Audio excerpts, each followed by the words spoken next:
Hey rugby fans, Megan here. Don't scroll anywhere just yet because I have an update for you. So yesterday the RFU announced which clubs had effectively passed the audit to allow teams to play in the Premier 15s next season. The audit took into consideration finances, but also other areas including fan areas, coaching and performances on the pitch over the last few seasons.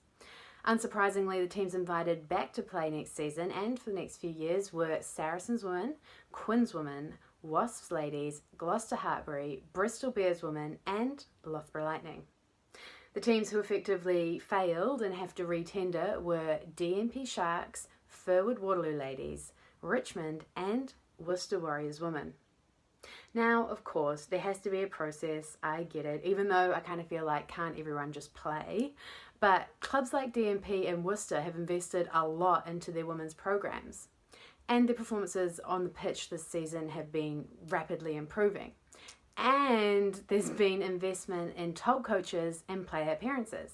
Richmond are considered one of the cornerstones of women's rugby in England, so losing them would be like losing an institution, right? Also worth noting is that there's a real lack of rugby in the north if two of those teams do get kicked out, being Furwood and DMP. As well as that, think of the players who could get relegated. Tamara Taylor, Heather Kerr, Lisa Thompson, Evie Tonkin, Laura Keats, the list goes on. It does, however, give other clubs the chance to come in and play elite level rugby. We already know the likes of Newcastle Falcons, Sale Sharks and Exeter Chiefs are putting in tenders. So could there be anyone like Lichfield Ladies, Thurrock or even Sutton and Epsom? This means it expands rugby for fans and players across the country and subsequently gives the sport better exposure. Either way, the deadline to submit tenders has now passed and it's an odd time to do it right in the middle of the season. One final point though. There's rumours that the RFU are also introducing a salary cap on all clubs for next season. That's great, but why not actually invest the money back into the clubs themselves to ensure every player is getting paid something to play?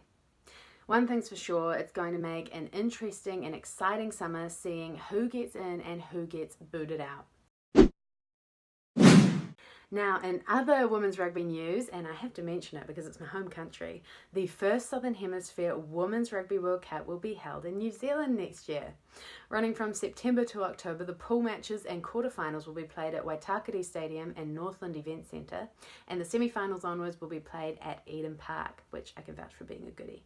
So if you're a serious follower of the sport and you want to tie it in with a beautiful holiday, maybe start looking at some flights now.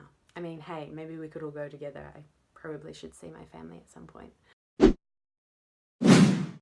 Anyway team, that's all from me. Let me know your thoughts, comments, queries, concerns, all of the above in the comments below. Really keen to get your perspective on this. But for now, thanks for watching and I'll see you again next time.